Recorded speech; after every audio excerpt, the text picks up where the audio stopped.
Hi, Nikki.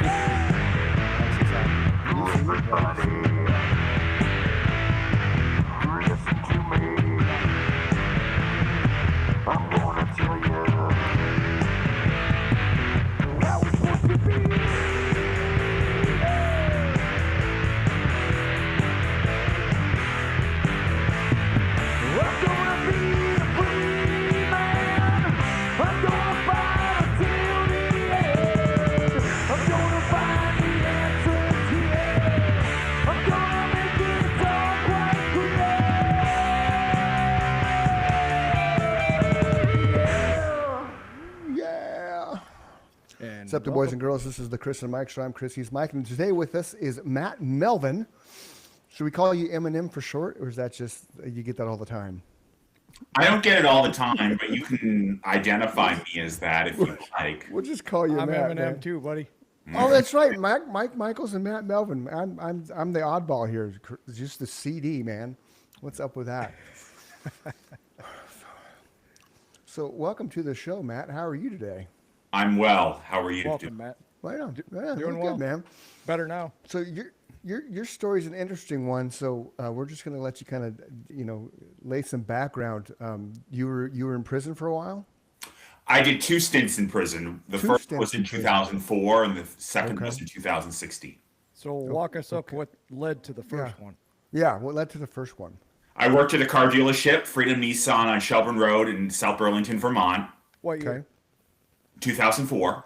Yeah, we're gonna make it kind of we want you to lead us up into it, like how life was going, if you were involved in any chaos, if you were involved with drugs, all that kind of stuff. What we want the However whole much picture. you're 'Cause- comfortable with the backstory. Sure, true, because not everybody's going to understand certain things that you talk about. So we want to make sure we cover all the bases with your story, because we actually, obviously we want to share and get your point across. And there's a message, I'm sure, at some point in time here that you're going to want to convey. So like Mike said, okay, so back Do in me a favor, real 2004. quick, Chris Dunham.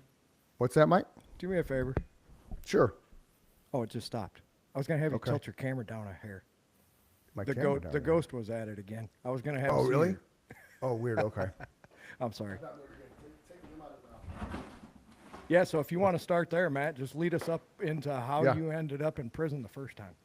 Absolutely. I was just going to backtrack a little bit. Yeah, So that's cool. Yeah. the stealing the car wasn't my first brush with the law. There were other instances: walking out of restaurants without paying, driving off without paying for gas. Those were speeding, driving 130 on the highway. Wow.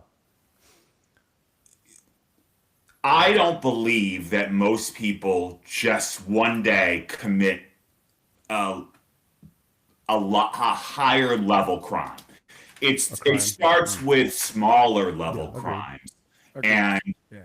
the person, for me, like it's a thrill. Like driving 130, it's a rush. Driving off without paying for gas, it's a rush. Rocking out of a restaurant without paying, they're all rushes, get it? So as a man, we like that adrenaline rush. Much like when you guys are playing that heavy music, I'm sure you get a rush too. 100%. Yeah. I had gotten away with it, so go big or go home, I guess, is sort of the frame of mind. And I really had anger issues, hatred issues, frustration issues that hadn't been addressed properly. I was being bullied, feeling like an outcast. And then I come to work at this car dealership. They mistreat me. Oh, you were working at the dealership? Yes. Yeah. Okay. Yeah. I missed that part. I'm sorry. So how were they mistreating you? What were they doing? Other guys were jumping in front of me. It's supposed to be a round robin where everybody gets their chance. Other guys were jumping up in front. It's Okay. the car dealership is a very passive aggressive type of mentality. And if you're I not sold instruments, so I know that the commission business can be rough when you're competing with other people. For Yes. sure. It gets Yeah. wicked. I know exactly what you're like talking 8 or about. 10 other people. at a dealership here, some of the dealerships you might be competing against 20, 25 other men and women. Sure. Yeah. Yeah. So I jumped in the gauntlet and tried to sell one of their cars because they didn't pay me my commissions. That was in 2004. Yeah. I got caught. Oh, How soon after? yeah. Hours. Literally, it was. I mean, they were tracking me. They knew Really? what was going on. Wow. It was not. I mean, the vehicles are tracked heavily. I mean, they're even tracked much more heavily today than they were Sure. 21 years ago. That's how GPS knows how to tell you where to go. Right. Oh, yeah. They know okay. where you're at too. Right. At all given times. Okay. So the vehicle that you stole, did you just drive it off the lot and sell it? You were selling it to a second party? Like a third I tried party? to sell it to another car dealership. Oh, Oh no. that wasn't very smart, Matt. Okay, real quick. Where was your mindset in that? Yeah. Because instantly I'm like, I would not have done that. Yeah. Right. Right. Walk me through that. Yeah. I thought I could get away with it. I had gotten away with How other. old were you when this happened? I was 23. Okay. That's and how old smart. are you now? I am 44. Okay. Okay, that explains a lot because your Yeah. frontal cortex is not fully formed until you're 25, so I can forgive some of this. Yeah, Yes. Right. I get it now. And just so you know, it isn't ironic that in the current judicial system, Okay. folks that commit crimes before 25 a lot of times are granted the ability to have their crimes committed up until the age of 25 expunged. After that, Oh. I should preface that is for non-violent offenders. Okay. Okay. Okay. It's not, if you commit murder at 23, they don't excuse it. So Right. I just want to Right. preface that. So Right. it's not by coincidence that this stuff happens. Okay. Okay. That's good to know. That's interesting. I didn't know that. So they sent you to prison on your first offense, or had you been in jail before, so to speak? No, I've never been in jail. Okay. Never And been they in did you, and they sent you to prison for your first offense? Yeah, so you get arrested that night. What happens from that point forward? I did 18 months. Wow. So you went in front of the judge, and he just gave you a year and a half, just straight up. This is going to Yeah, be your sentence. Judge Jeffrey Crawford, same judge in the federal case. Thanks, Jeffrey. Wow. Right. And Wow. at that time, the state had a mental health court. But Okay. Jeffrey Crawford, the judge, and Bob Wolford both decided I didn't meet the criteria to go through the mental health court, even though I'd seen about 25, 30 therapists. Oh my. So I read some of your backstory when you submitted. I love that now. That's Yeah, that was awesome. cool. Yeah. I agree with you, and I know you're going to get to this, but instantly I got rage because you're 23 years old. You've never been in trouble with the law.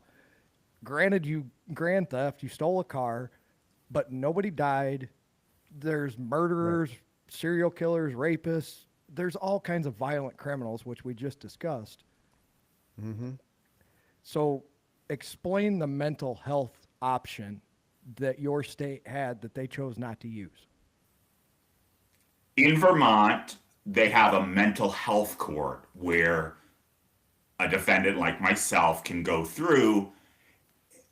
It's similar to drug court, except there's not the testing. There's not the drug testing but there is the mental health therapy component to that. Is it outpatient or is it someplace you go to serve a sentence like you would in a prison? That's a good question. No, you come to court on a weekly basis to check in, make sure that the offender, myself or whomever, has not committed another crime, and provided that you don't pick up any other crimes and you're doing what you're supposed to be doing, mental health counseling, then as soon as it's done, then your record is expunged. So you're being heavily monitored and you probably have to go through X amount of classes. And if you miss one deal, you're in prison, right? I don't want to speculate on something that I don't know, Mike. I'm guessing that's probably how it works. I would guess because in drug, if you test positive once, you're done. Yep. Yeah. So what kind of prison did they send you to in lieu of this better option? 2 Vermont prisons, which Vermont prison is not what a federal prison is like. Okay. To me, it's a little bit of a, Go ahead. I don't know if I'd say country club, but somewhere in between. It's certainly not a, The Vermont one. yes. Okay. It's a lot better than some of the other prisons in other states that I've seen in my when I did my 18 months the second time in federal prison. Okay. We had a guy on a couple weeks ago that was in prison a couple times. We had some fun with him as far as the what I don't know what's the word I'm looking for, Mike? The imaginative way, is that right? The imaginative way Yes. they made food, like ramen burritos. Are you familiar with ramen burritos? I'm familiar with very strange things that people eat and Tell made, us about some because we were fascinated with it. because I didn't eat any of it. Oh, okay. I wouldn't think I would eat it anyway. So prison Well, food's because nasty, here's right? the thing: you don't know what else is in it that they're not telling you about. The prison food or ones that are making the homemade food? The inmates that are making the foods Okay, in the okay. pots. Okay. Yeah, I could see that. I And could Don see that. seemed like that was his cellmate, right? And they were Yeah, pretty yeah. tight. Yeah. So he Yeah. trusted the guy. I think that's Well, they why were probably making it together, you know. yeah.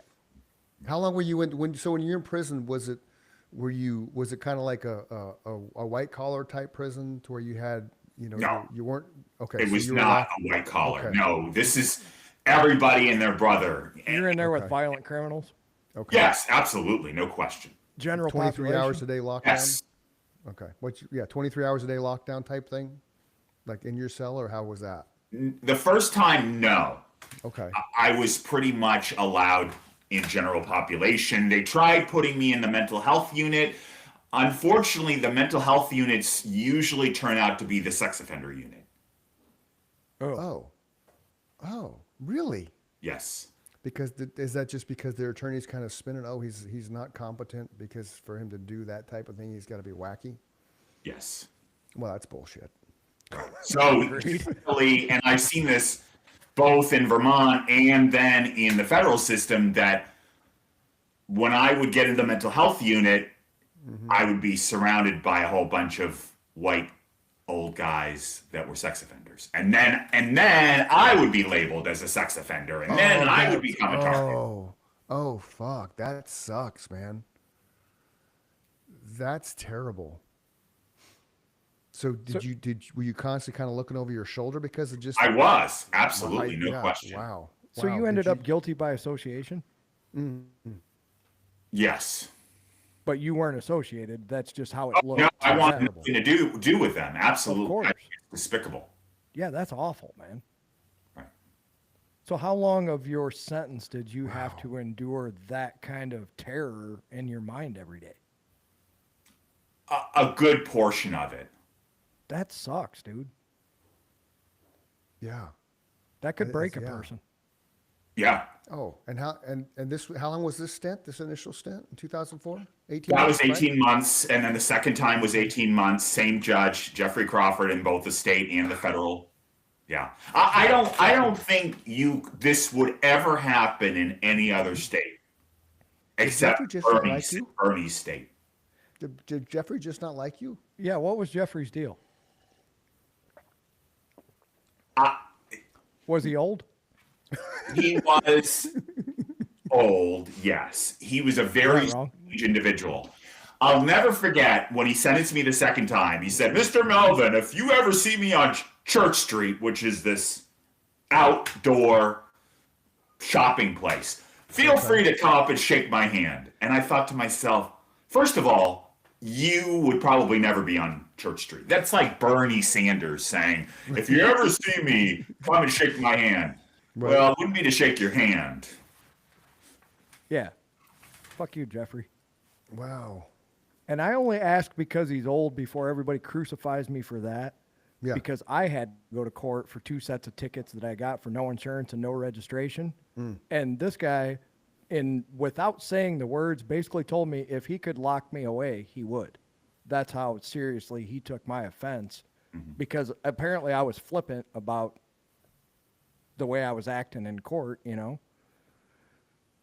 He was about 89 years old, and he's reading me the riot act over a couple traffic citations, basically, because they were 2 weeks apart, right? That's why I'm asking that question, because he was a crotchety old man, and that's the way your guy sounded.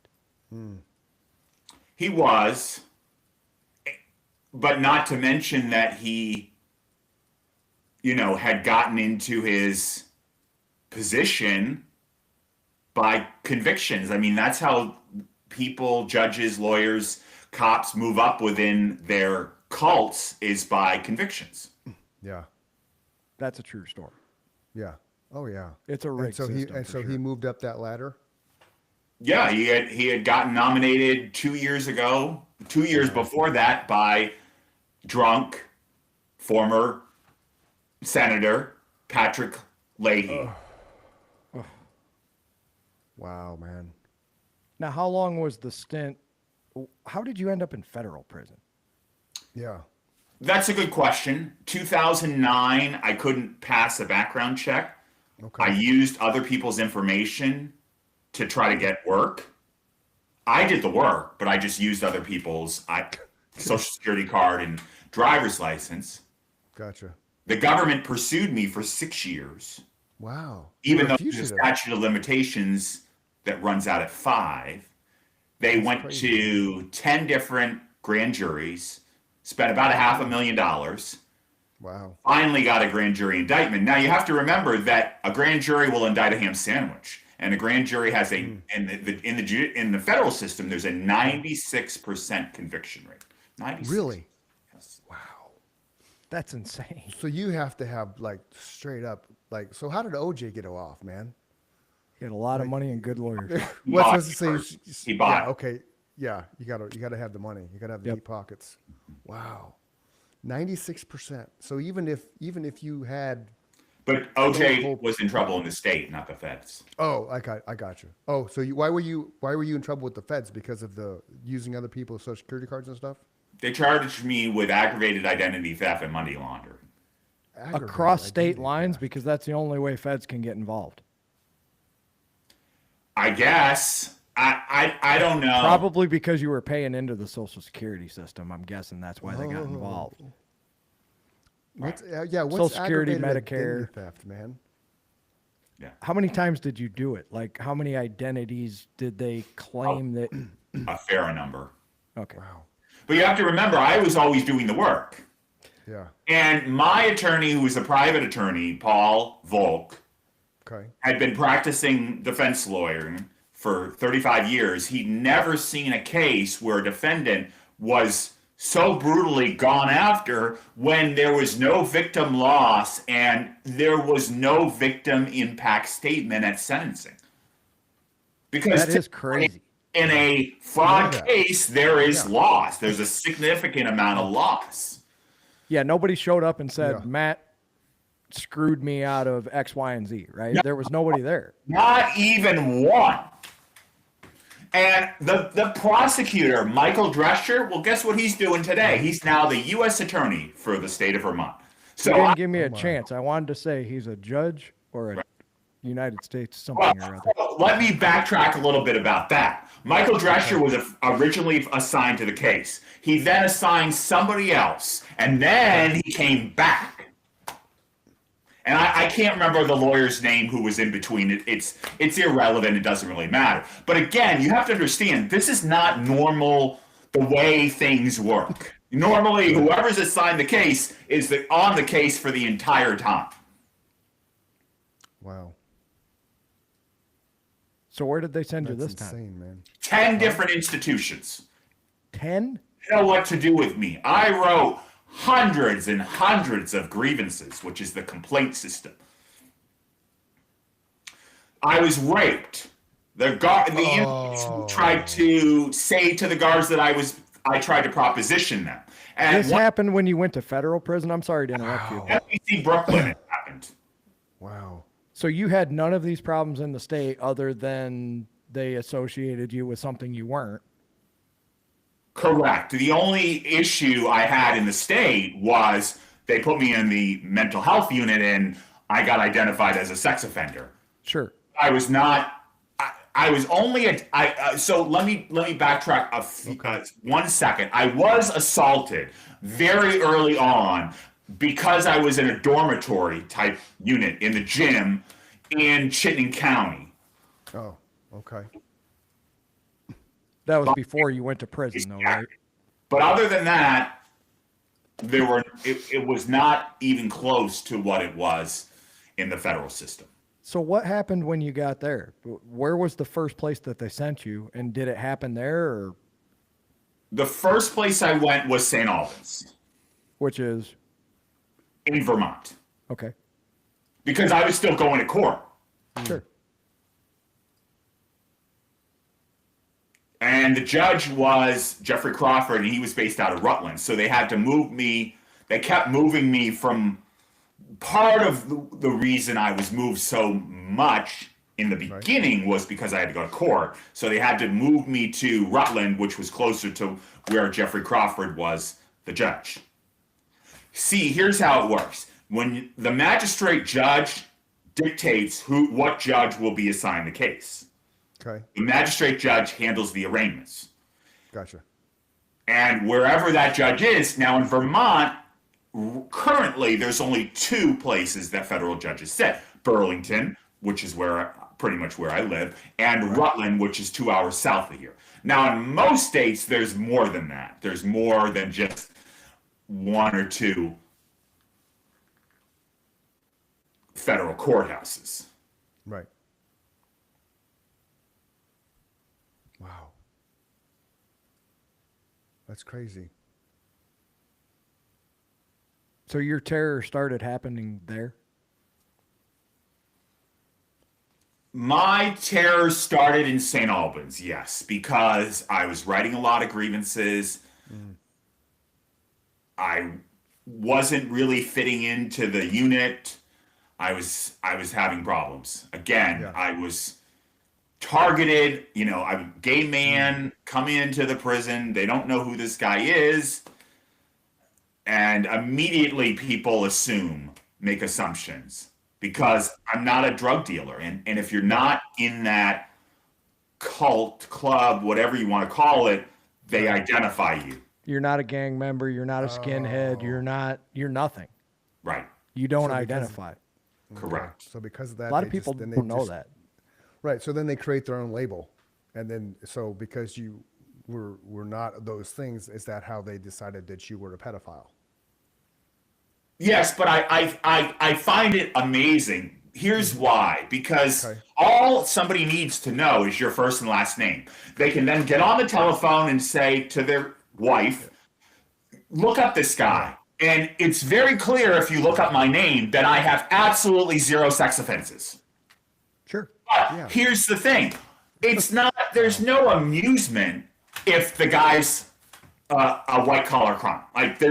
It's not fun. Oh, We label this guy as a sex offender. Now we can play some games. Now it's fun.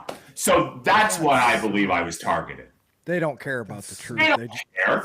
A lot of these guys are going to be in there for the rest of their life. Sure. yeah. So they're just So they have creating a nothing to game. lose. Well, why not? What else do they have to do? Agree. Yeah, I just nothing- want people to understand their mindset towards you, and that you have no way of saying, "Hey, I didn't do this, fellas." You can't talk to somebody in prison like that. These guys don't give a fuck. They killed people.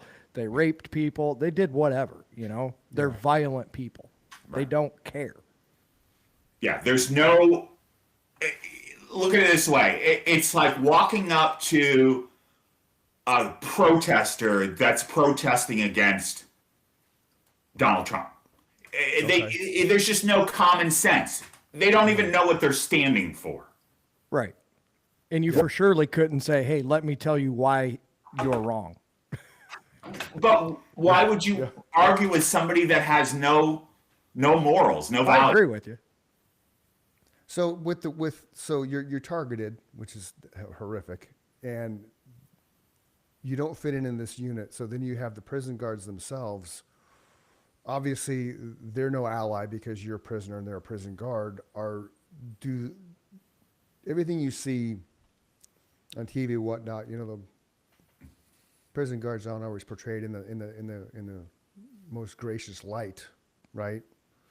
So is there any solace if you're being cornered or you know you're being followed? Were you able to go to a guard and say, "Hey, this is what's going on," or did they just brush you off, go back? They to would brush me off. Just like I was that. writing a lot of grievances, and when you write a lot of grievances and write, you're putting a target on your back. Okay, gotcha. But listen, I was held accountable for my actions. I'm going to hold other people accountable for their actions. It's Right. no different than when I'm identifying people in my book. There were a lot of people who said, I don't think you should be labeling, right, using, sitting, and Jeffrey Crawford is still a sitting judge. Yeah. Michael Drescher is the U.S. attorney currently. Let me ask you this real quick, Matt. John Schroeder from the IRS is still there. Mike Chow from Secret Service. They're all there. I've identified all of them. Let me ask you this, just out of curiosity. And this is just my own ignorance. Why do the guards care that you're right? Are you writing them against them, the grievances? Yes, because they're not okay. doing anything. Okay. Oh, okay. I wanted like to when you know got- why so- the guards yeah. weren't on your So when side. you- Now it Yeah, makes sense. so when you got raped, you obviously grievance that, like brought it Yes. to everybody's attention, and nobody Yes. did anything. No, they didn't do anything. In fact, when I got out and tried to hold them accountable, they're like, we don't know. It never happened. Okay, then let me ask you the question this way. Wow. If you win that grievance, do one of them get in trouble? Like, are they reprimanded because they didn't protect you? An inmate winning a grievance. I Just like I've never heard of an inmate winning when he's written a disciplinary report. But You know, that's my question though. Do you know that is there a consequence to them? no, there's not. Okay. No, wow. That's So now they're insane, man. assholes on the other side.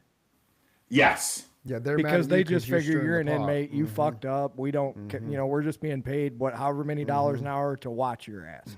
Yep. And you're stirring the pot. So you're a troublemaker. So we're gonna turn a blind eye to anything you say.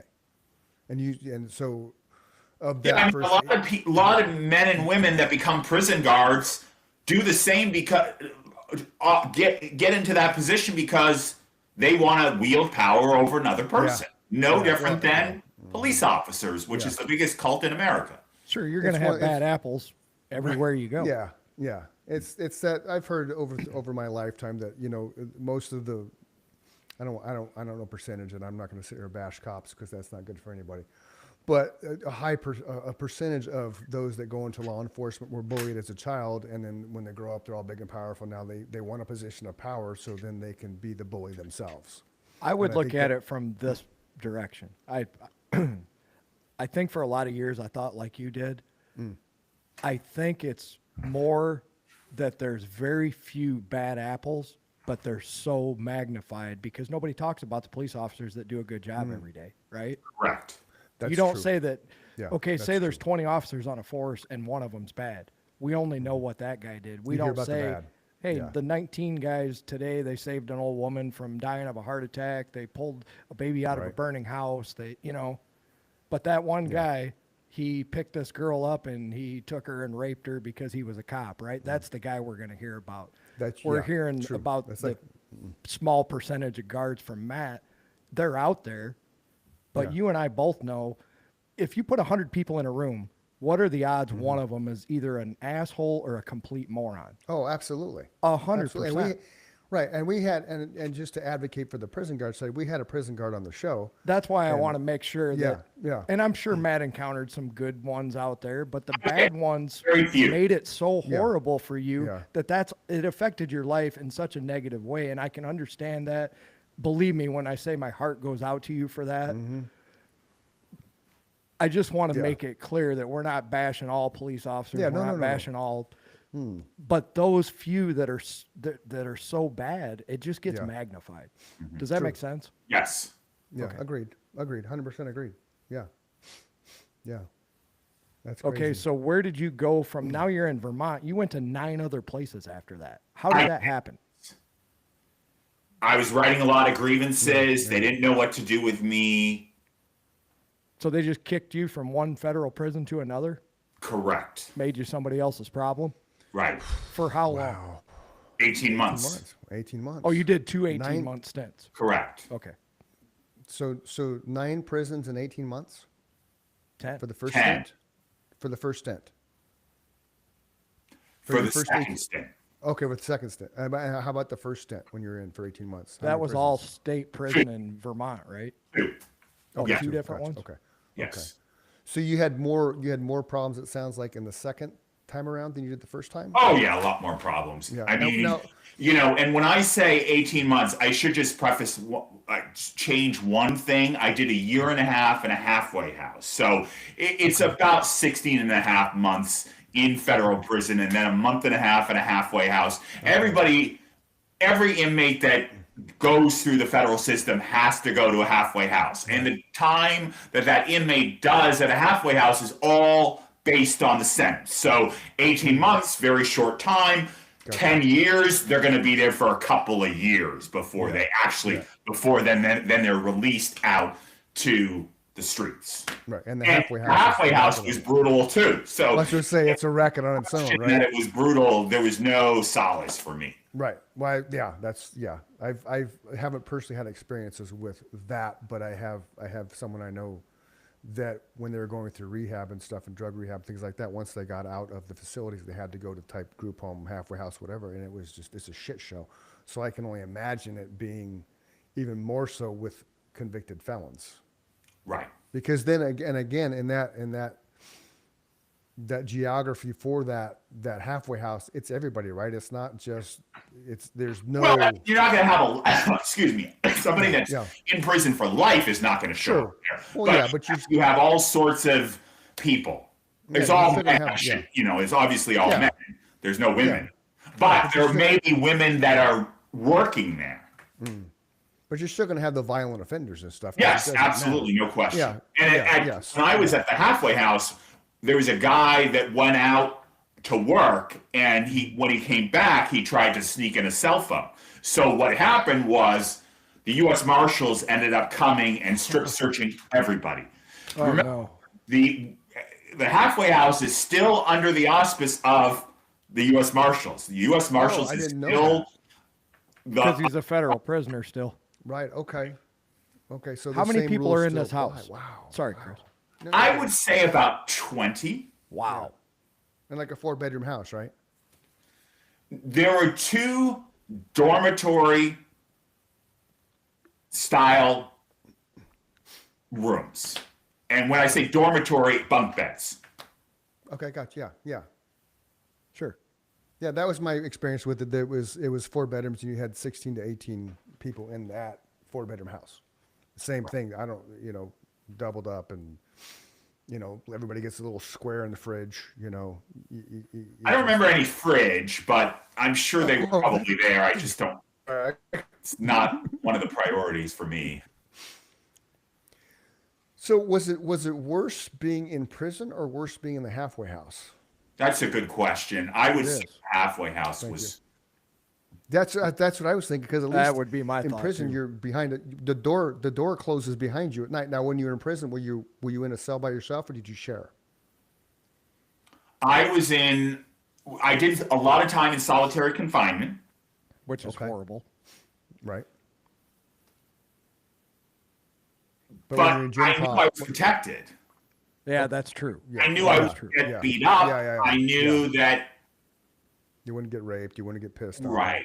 shit thrown at you. So that's where I started doing my studies, reading my Yeah, Bible, oh, yeah. exercising, praying. And that's really where I honed my skills, that I have that really good discipline today. Because I have a lot of friends that have issues. They can't get their mind around. Well, Right. that's why I said that could break a person. Mm-hmm. I think it's so admirable that now that we're getting to that part of your story, you use that time to strengthen your mind. Right. Which is, I think, if I could, I would try to do that myself. Experiences as well. So the guards knew what I was doing. And then one of the facilities actually confiscated my journal entries. Oh, fuck. Jeez. So now they're working against you. Right. And this was the same facility that I was assaulted by a sex offender. So while I was at the halfway house, I was a victim in that case against that individual. And let me tell you, when you're a victim in a jail, you are treated so much differently than a victim is treated on the outside, especially a woman. Oh yeah. Sure. Oh yeah. I could see that. Yeah. Yeah, because why are they going to? They're automatically going to think that you're exaggerating what actually happened because you're a convict. Right. Exactly. So your credibility because of that, unfortunately, is regardless if you're telling the truth or not, is out the window. Then it's all about evidence, and with what you went through, there's probably a lot of circumstantial evidence, a lot of he said, she said, for lack of a better term there, like your word against his word, and because the prison kind of just blew it off, right? So I'm assuming you didn't go to medical after the fact and get, rape kit, all that kind of jazz, because everybody says, "Ah, shut up, Matt, you're fine." I did. And I think that's why they pursued the case. Oh, okay, okay. Otherwise, they may not have done anything. Oh, okay. So at least you had that, but then they still kind of were just like, yeah, whatever. And now, what was the outcome of that, or is it still going on? He was a sex offender. He was in there for like 20 years, and he got Okay. a concurrent sentence, which means it runs the same time that he's. Yeah. It doesn't do it. It's not justice, Oh, so you won, but he just got additional time. Well, he got a plea bargain. I mean, I don't know if that's a win. Yes, I know. Another Yeah. conviction on his record. Yeah. Yeah. See, now to me, I always kind of hold on to the fact that I think sex offenders get destroyed in prison because they're sex offenders. That's not necessarily true. It isn't. That's a bummer. On any level, I believe they should all be thrown in the Everglades. Oh, I agree. Mike and I agree. let me ask why you this though, Matt. On any level, like child molesters, what was your experience with them? Oh, I wanted nothing to do with them. No, I mean, how were they treated? I know you Were treated. Some were not treated well, but when I was in Danbury, I was in a unit full of sex offenders. Don told us the same thing, and Yeah, Chris and I yeah, about fell out of yeah. our chairs. Yeah. Yeah. It's We have insane, this man. illusion that sex offenders are being treated harshly in prison, Right, and now and they're you're the not. second person to tell us that is not the case. That's sad. Absolutely, it's not the case It's- at all. it's- And it's and I would terrible. venture to say that most sex offenders are not treated the way they should be treated. I'm so disappointed to hear that. I am too, man. What's wrong with our penal system? Damn it. Everybody's got a sister or a mother. Everybody's for surely got a Yeah. mother, What if that was your mother somebody did that to? I would hope. Yeah. I just had this vision. I don't know. Like Chris said, we just I had did too. I don't know what you want to call it. I'm sorry to hear that. I think they're coddled. I think the guards coddle them. That's just. And then they treated you like you've been explaining to us. It just you were basically a Why would you- on so- paper criminal, right? Nobody got hurt. Nobody ever got hurt. In fact, I broke so many rules, it's not funny. When I say that, so many barriers. This, again, like I said, my attorney had never seen the government go after somebody so harshly that didn't have a single victim loss. Well, that's why I think it's important to say again that nobody got hurt. There's people that are listening to this that we've made it far enough Yeah. in. They're going, he's a criminal. He stole a car. Yeah. He stole some identities. Think about how we've carried this conversation. We are talking about people who have raped children, mothers, sisters, aunts, uncles, all walks of life, the people that you care about Right. are in prison with Matt. He's being treated like a piece of shit, and they're being coddled. That makes me angry. I'll just quickly reference, I don't know if you know who Warren Jeffs is. Yes, Yep. 100%. Oh yeah. Do you know that there's still people today, after he's been convicted of everything that he's been convicted of, that still believe he's the prophet and are still coming to his jail cell, still coming to see him? Sick ideology. They're Yeah, delusional. Ideology Yeah. is the word. Right. Yes. And for people who don't know, Warren Jeffs was the leader of the. Coddled. He's in a single FL cell, but yet he's yeah. getting visitors. I wasn't allowed any visitors. That's insane, man. It is. It's nuts. I'm blown away at the whole story.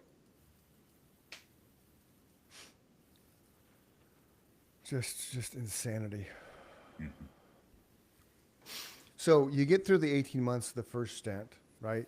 You get through the halfway house, 2004. So now we're at what, 2007? No, we've already done the second stint. It's now Oh, this is- 2018, and I'm out. Okay. Okay. So what? So I must have missed that. So when you got out of the first 18 months, that was 2006-ish, right? By the time No, you that was got done? 2005. Okay.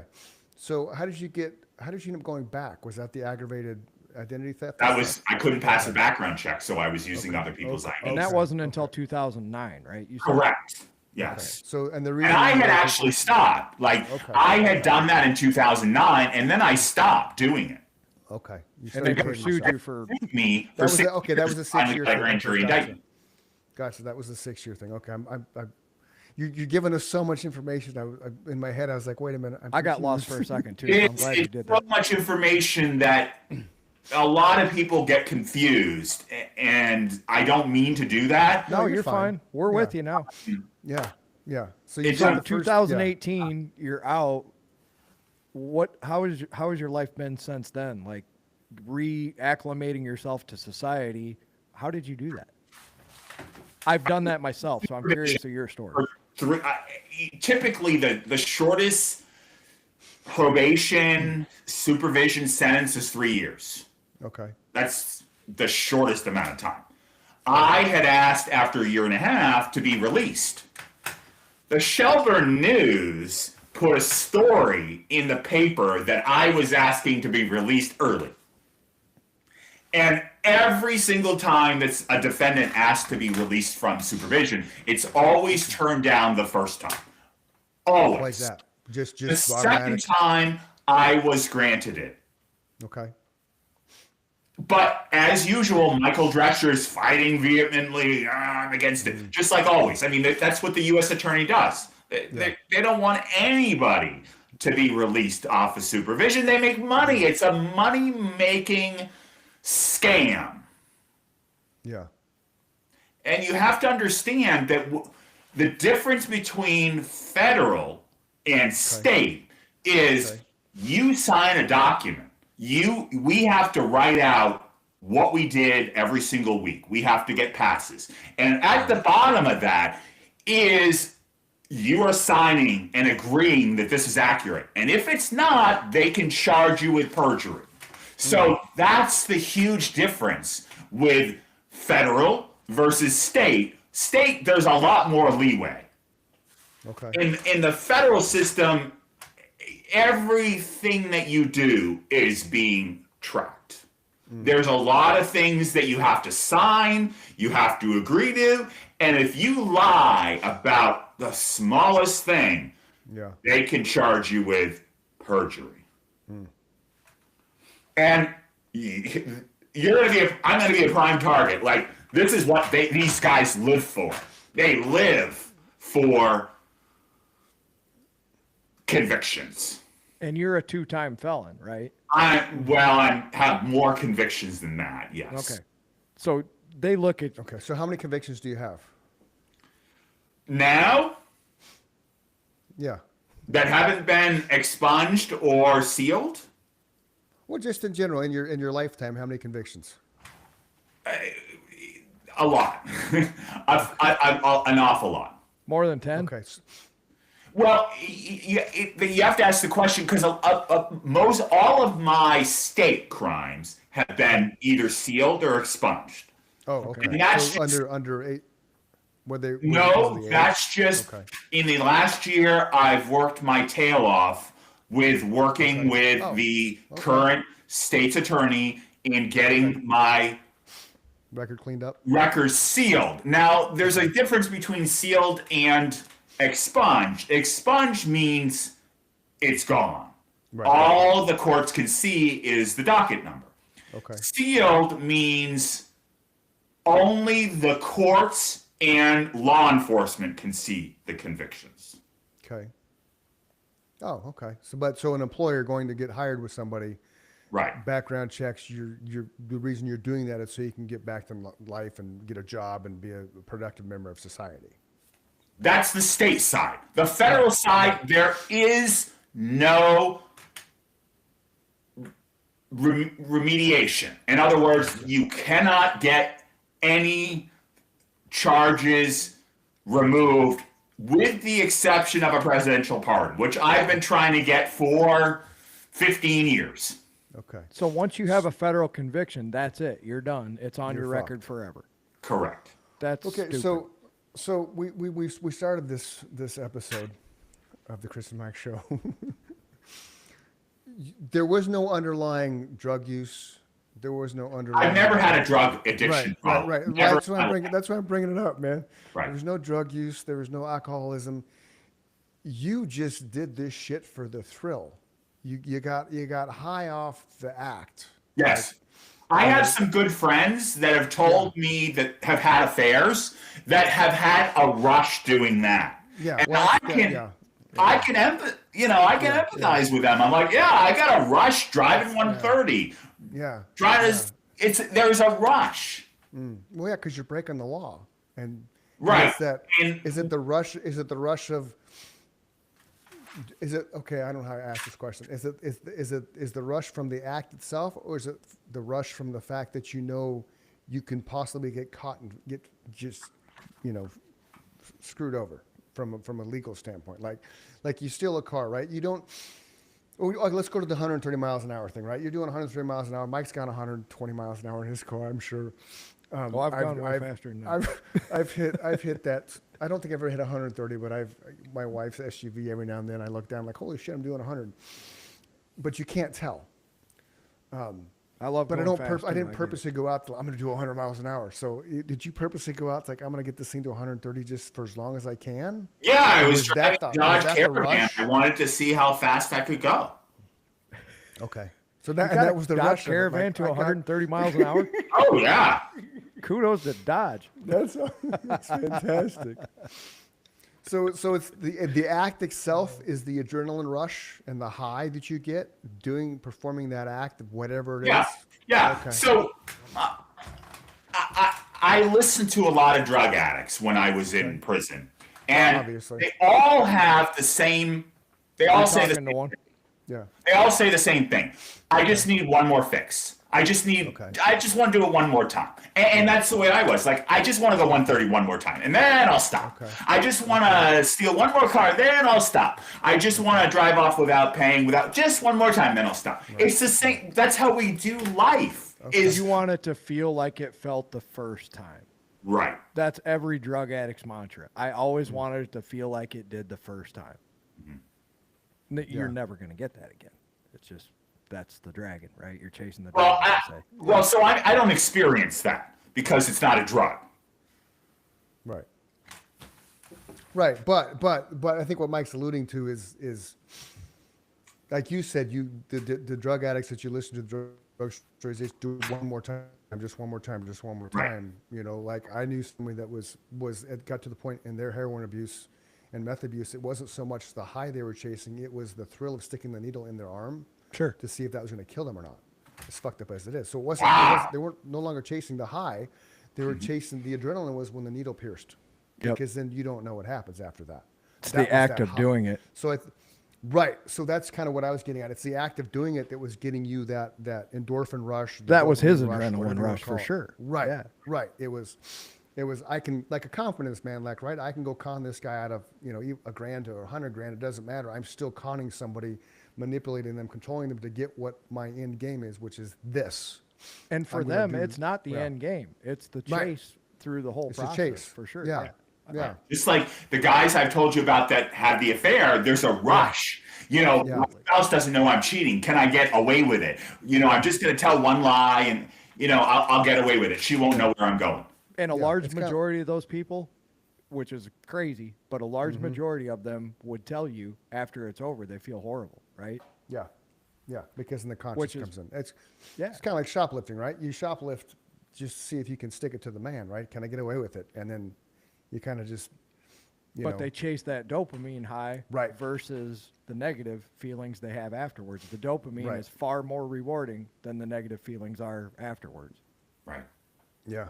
I think absolutely. any addict in your situation, Matt, I think we were all in the same boat in that, you know, we fell on the wrong side of that adrenaline rush. Keep talking. Be right back. Oh, okay. Absolutely. I mean, if I hadn't ever done this, I hadn't ever gotten that rush, there would be no need to steal the car. Right. And you said it in the beginning of the show. Chris and I got up on that stage because it was an adrenaline rush. Because if you think about it, I used to think about this consciously. What gave me the right to even be up there, right? Why am I any better than the people who are standing in the crowd? My mind works really weird. So I think things all the way through to down to the bone, right? How does this work? So I would feel like I shouldn't be up there. But then I would be reminded that I had a talent that very few people had, and these people came to see me play and snap out of it and do it, right? That was my adrenaline rush. I like the volume. I like being up there with my brothers and doing something very few people can do. Right. So I'm glad that my adrenaline rush was a positive experience until I became a drug addict. So that was a negative side, of course. In that, I fell into the same boat that you did, and I could have just as easily gone down that road, you know? I can think of an evening in particular, I 100% would have ended up in prison. It was just whatever. The universe aligned that night, and I got to get away with something that I shouldn't have. But I had resigned myself to the fact I was going to end up going down the same road you did. Right in that moment in time, I said, this is it. You know, my train just stopped. The party came to an end. Whatever, you know, my mother would tell you it's divine intervention. I would just tell you that the stars aligned. Whatever, you know, they didn't find the drugs. They didn't notice that I had been up for 7 days and I drove away. That's why I feel for you. I could have just as easily ended up in that position. So I'm glad that he's finding people who have been down this road. It's near and dear to my heart. I could have just as easily been there. I just want you to know that. You know, I'm no better than you. You're no better than me. Chris is no better than us. We're all human beings. You know, everybody deserves a chance to right the ship and do things the right way. And I'm so glad that Chris brought it up again. You didn't hurt anybody. Nobody was affected in any way. Nobody showed up and said, Matt ruined my life and I will never be the same. Not once. Right. You stole a car and you stole some people's identity, but they never got hurt because you did the work. Correct. You weren't stealing money from them. It's not like you were pilfering their Social Security. Right. That's important for these people that are listening to this show to know when they go back and listen to it again, because that's what I would do if I got to this point and I had a different opinion. Mm-hmm. I feel for you, dude. I'm so glad you came on here to tell your story. Where is your life at this point? Well, I'm trying to share my story so nobody has to go through what I went through. I wrote my you wrote a book book, because right? it was cathartic, and I wanted to share that this kind of situation just doesn't occur in Chicago. It happened in a small town in Vermont. You know, I haven't even spoken about Aaron Noble, who was the former chief of police of Shelburne, who I also believe was a key instrument in why I was persecuted so heavily. That individual received a $200,000 payout in 2022 to just go away. So yeah, you wrote a book about this, right? I wrote a book called Bullied Behind Bars, A Gay Christian Trump Supporter Goes to Prison. And I outline all of it. Okay, yeah, but That's a so when I great say I title, don't, by the way. Few people that I know in my life that would identify people in high level seats like I do. okay, so we want to pitch your book. I don't want you to give the book away because we want people to go buy the book and read it. So your book is basically a summary of everything you've shared with us for this last hour.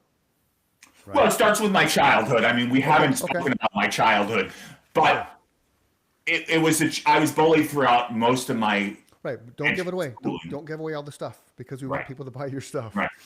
when that's the thing, like, love that you wrote a book, but I want people to buy your book. So And I don't want he's so right when we do this, real quick. Yeah.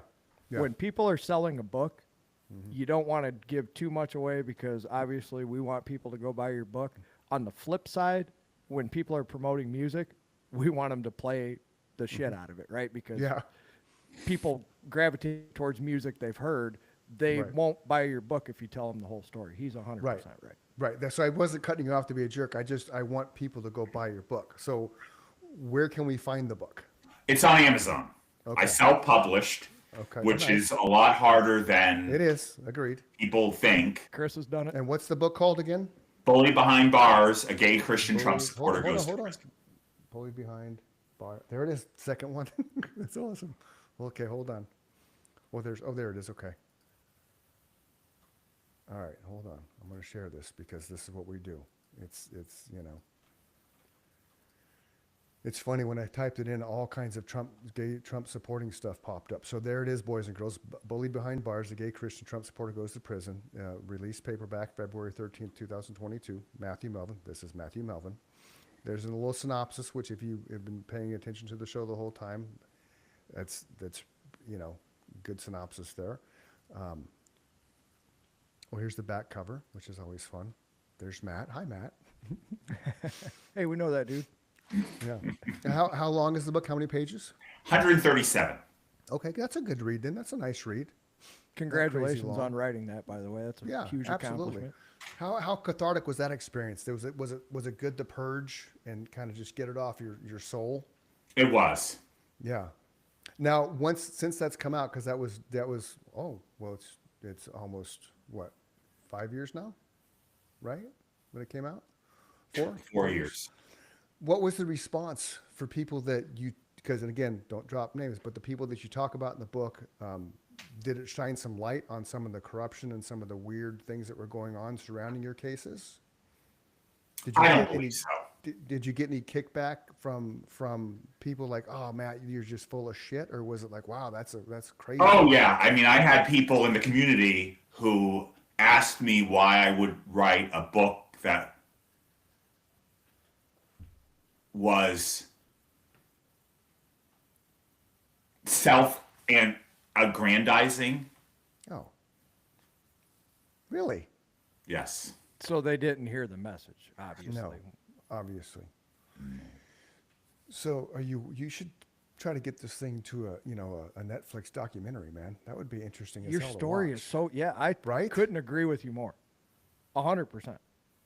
Your story's compelling, man. It just is. I feel for you. Yeah. I Yeah, did and way worse in my life as a drug addict and could have hurt somebody way worse than you ever did.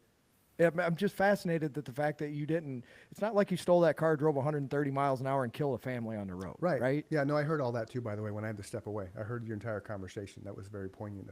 The elements you were touching on there, Mike. Thank and you. Matt. Yeah.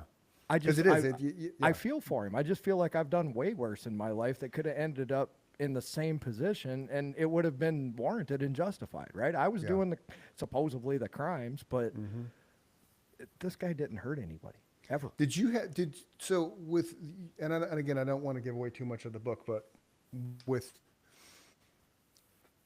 was this learned behavior or was this just something you realized one day as a kid, like, oh, if I go steal this Twinkie from the store, I get it for free, and then there's that rush, there's the first time you did something bad, everything went off in your head like, oh, I like how this makes me feel.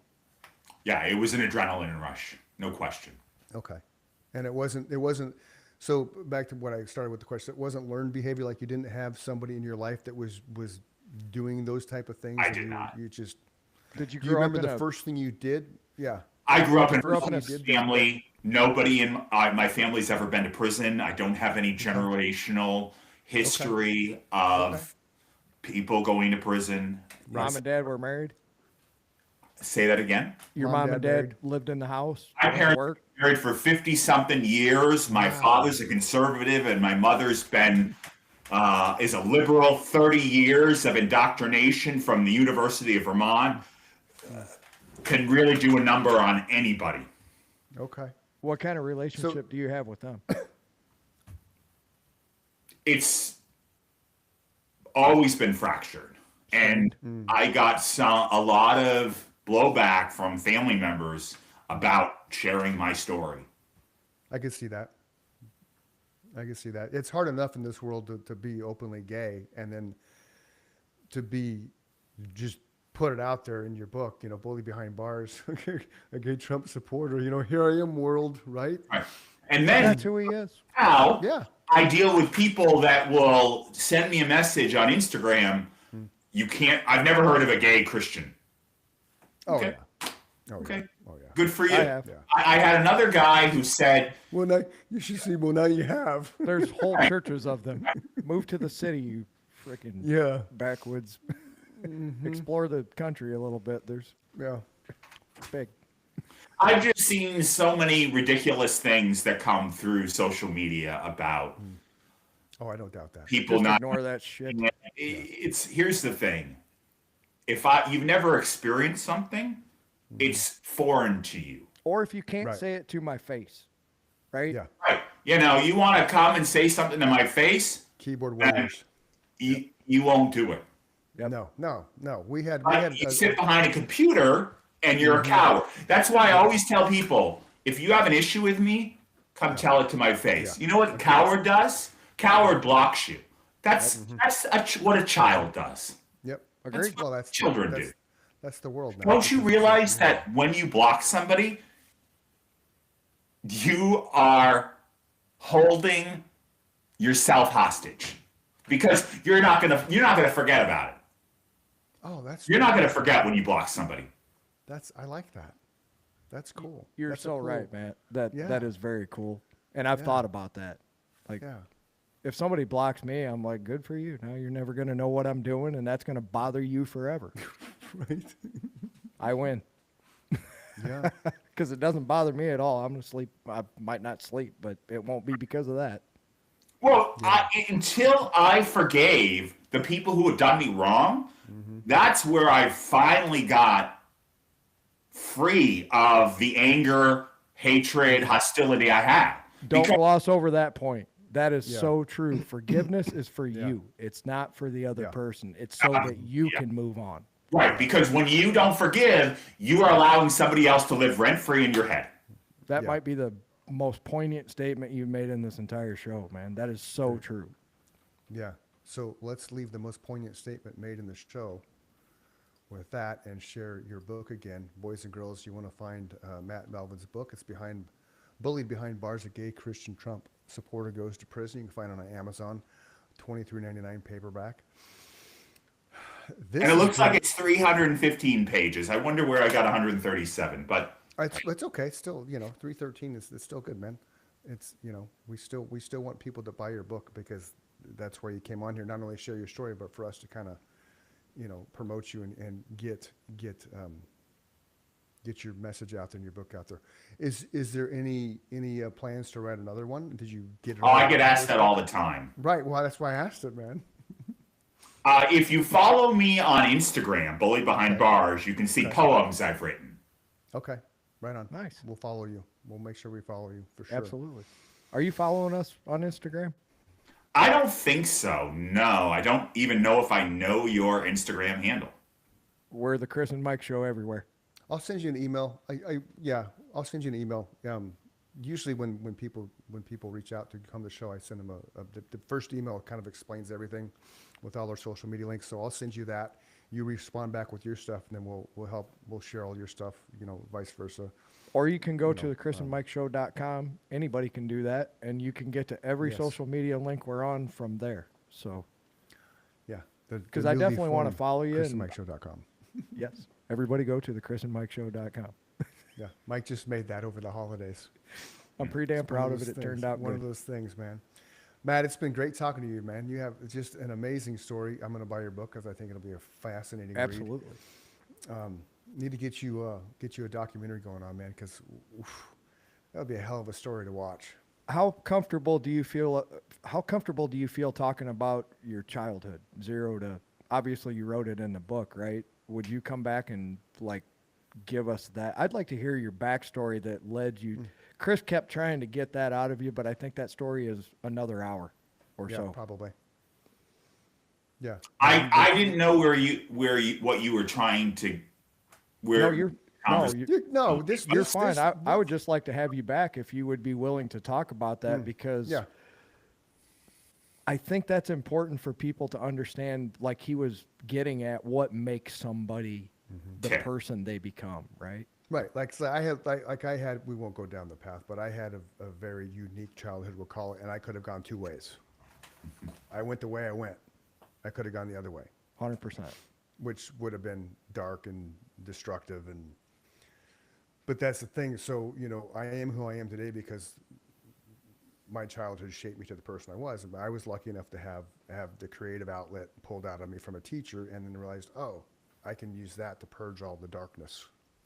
The world is lucky too Right. because I don't think what they understand is if you had gone down the other side, that would have been ugly for the world because you're talking to a guy who will self-admit he lacks empathy, right? That's something he learned through his life, but it wasn't built into him, so he's going to react differently than most Yeah. people to situations that are unique, you know, to a lot of folks. So had he gone down the dark road, it would have been ugly, for sure. I think that's an Would've been important fun. point. You would have been notorious. Darkness, man. So Matt Melvin, go on Amazon, find his book, The Bully Behind Bars, a gay Christian Trump supporter goes to prison. And seriously, if you want to come back on and we can talk about what led up to 2004, that would be fascinating. And again, like Mike said, it's how comfortable you are talking about that. And again, we don't want to give away too many elements from the book, so we want people to buy your book. I'm So more think about- interested in the dichotomy of his family to him. Yeah, I think that would be fascinating too. So if you're down with that, we'll connect off the show and set it up, have you come back on, and we can spend another hour or so picking your brain and having a good conversation. Does that sound Sounds good. good? Right on. Thank you so much. Hey, so man.